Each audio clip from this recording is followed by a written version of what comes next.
샬롬, 사랑하는 성도 여러분, 반갑습니다. 한 주간을 평안히 지내고 계신가요?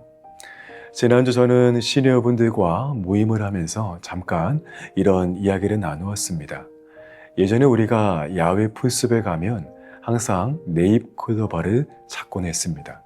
그 이유는 네잎클로바의 꽃말이 행운이라서 그것을 찾으면 행운이 온다고 하는 생각 때문에 그렇습니다.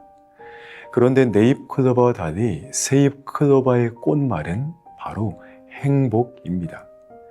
즉 우리는 무수히 많은 세잎클로바, 즉 행복 가운데서 항상 행운만을 찾고 있다는 것입니다. 그래서 우리 주변에 항상 널리 있는 세잎클로바의 행복을 우리는 전혀 느끼지 못한 채 그렇게 살고 있다는 것이죠. 사랑하는 여러분, 우리는 오늘 하루 어떤 행운을 찾아 다니고 있지는 않은가요?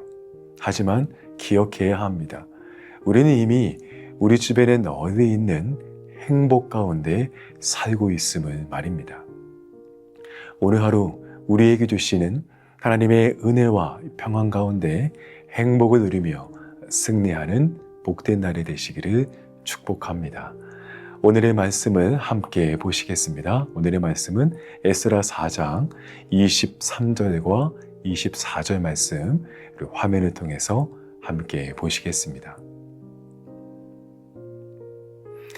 아닥사스다 왕의 조서 초본이 르훔과 서기관 심세와 그의 동료 앞에서 낭독되매 그들이 예루살렘으로 급히 가서 유다 사람들을 보고 권력으로 억제하여 그 공사를 그치게 하니, 이에 예루살렘에서 하나님의 성전 공사가 바사왕 다리오 제2년까지 중단되니라.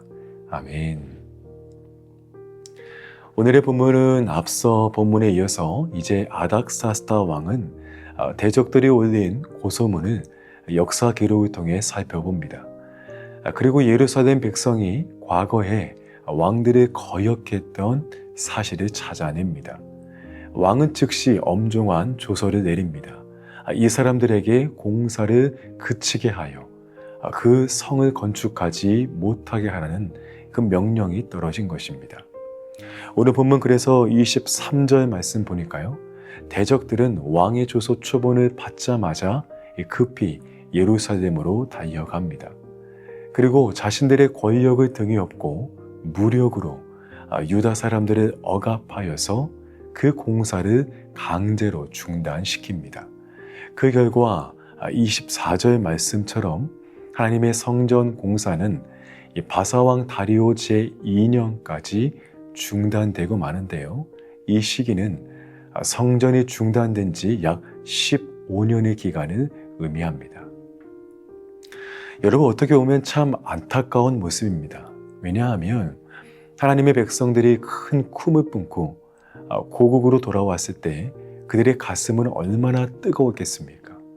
무너진 성전을 다시 세우고 하나님과의 관계를 회복하겠다는 일념 하나로 그 먼 길을 달려왔습니다. 성전의 기초를 놓고 있다만 해도 그들 가운데 울음과 또 기쁨이 뒤섞인 감동의 축제였습니다. 그런데 오늘 본문이 보여주는 결말은 너무나 혐오합니다. 대적들의 위협 앞에서 공사는 중단되었고요. 성전의 터에는 정막만이 흐르게 되었습니다. 우리는 여기서 한 가지 질문을 해보게 됩니다. 하나님은 왜 당신의 백성들이 이렇게 선한 일을 시작했는데 이러한 대적들의 방해를 허락하실까라는 질문입니다. 왜 악한 사람들의 횡포를 그저 그렇게 허용하실까라고 말입니다. 사실 우리의 삶도 이와 참 닮아 있습니다. 우리가 믿음으로 살려고 어떤 결단을 할 때, 우리가 기도의 자리를 회복하려 할 때, 또 무너진 가정을 바로 세우려 할 때 모든 일이 순조롭게 풀리기만 하던가요? 그렇지 않습니다. 때로는 오히려 우리가 예상치 못한 어려움을 만나기도 하고요.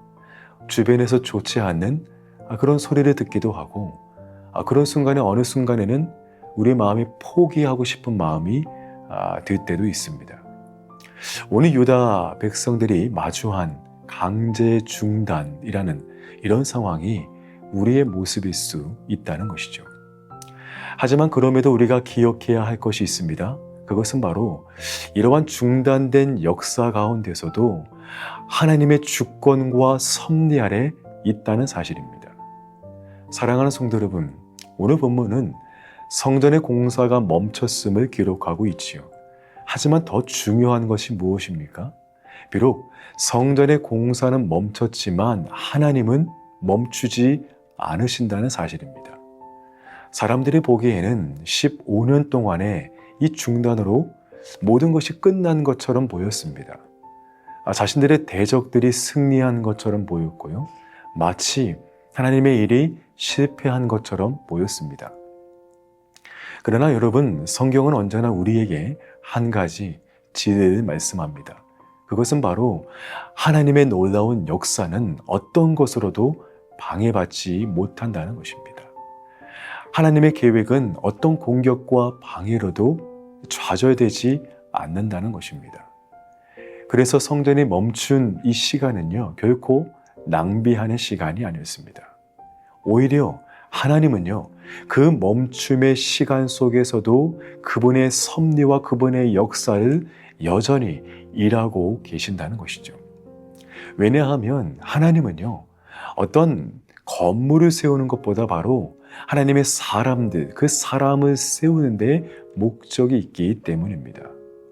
성전은 돌로 짓지만 하나님은 그 돌보다 먼저 당신의 백성들의 믿음을, 그 신앙을 다시 세우기를 원하셨습니다. 그리하여 그 15년의 인내의 시간을 통해 백성들의 신앙과 성품을 단련시키셨다는 것입니다. 성도 여러분, 우리도 인생에서 멈춰버린 시간을 경험할 때가 있습니다. 우리의 기도가 막힐 때가 있고요. 우리의 가정이 멈출 때가 있는 것 같습니다. 내 계획이 다 어느 순간에 그냥 멈춰 있는 것 같습니다. 우리의 건강이 무너져서요. 우리의 삶도 멈춘 것 같고, 우리의 관계가 깨어져서 우리의 평안함도 멈춘 것 같습니다. 그때 우리는 이렇게 말합니다. 하나님, 왜 이렇게 멈추게 하십니까? 그런데 여러분, 멈춘 것은 내 상황일 뿐이죠. 하나님께서 멈추신 것은 아니라는 겁니다. 우리는 멈춘 그 자리에서 좌절하고 실망하지만 하나님은 도리어 우리가 멈췄다 하더라도 그곳에서 새로운 일을 준비하신다는 겁니다. 사랑하는 여러분, 하나님께서 우리 인생에 어떤 멈춤을 허락하실 때가 있습니다. 그것은 하나님이 우리를 미워해서가 아닙니다. 오히려 하나님은 그 멈춤 속에서 우리를 향하여서 말씀하십니다. 사랑하는 아들아, 사랑하는 딸아, 너는 지금 어디를 향해 달려가고 있느냐? 정말 나를 위해 살고 있느냐? 그리고 너의 중심은 지금 어디에 있느냐라고 묻고 계실지 모릅니다. 그래서 멈춤은 실패가 아니라 우리의 삶의 방향을 다시금 하나님께로 돌릴 수 있는 은혜의 시간, 역전의 시간이 될 수 있다는 것입니다. 오늘 본문은 성전이 이 다리오 왕 2년까지 중단되었다라고 말합니다. 약 15년 동안이나 이 성전의 공사가 멈춰 있었습니다. 여러분, 15년이면 사실 꽤 긴 시간입니다. 그러나 여러분, 하나님은 그 15년을 그냥 그렇게 두지 않으셨습니다. 하나님은 이후에 학개와 스가랴 선지자를 보내서 백성들을 영적으로 다시 깨우십니다. 그리고 그들은 다시 일어나 성전 건축을 시작하죠. 즉, 하나님의 역사는 잠시 멈춘 것 같아도 하나님의 때에 반드시 다시 시작되는 것입니다. 사랑하는 여러분, 오늘 말씀을 통해 기억할 수 있기를 바랍니다. 우리 주변의 상황은 멈출 수 있어도 하나님의 역사는 멈추지 않는다는 것을 말입니다. 또한 우리 인생에서도 때로 멈추게 하실 때가 있지만 하나님의 더 큰 일하심을 우리에게 경험하게 하실 때가 있다는 것입니다. 사랑하는 성도 여러분, 오늘 하루도 우리 인생 가운데 멈춰있는 자리에서 낙심하지 말고 다시 하나님을 바라보며 믿음으로 일어서며 기도의 자리를 세우는 그렇게 믿음으로 승리하는 저와 여러분이 되기를 간절히 축복합니다. 그러할 때 우리의 삶 가운데 한없는 주의 은혜와 사랑으로 하나님께서 역사하실 줄 믿습니다. 오늘 이런 은혜가 우리 모두에게 넘치시기를 주의 이름으로 축복합니다. 함께 기도하겠습니다. 사랑해 주님 감사합니다. 오늘 말씀을 통하여서 비록 성전의 공사가 멈췄지만 그 멈춤 가운데서도 하나님은 여전히 일하고 계심을 우리가 말씀을 통해 깨달았습니다. 또 우리 삶 가운데서도 혹여나 멈춰 있는 듯한 어떠한 힘겨운 상황이 온다 할지라도 그 가운데 우리가 낙심하고 또 실망하지 않게 하여 주시옵시고 우리의 생각보다 더 크고 위대하고 놀라우신 하나님 아버지의 그 뜻을 믿음으로 바라보게 하여 주시옵소서.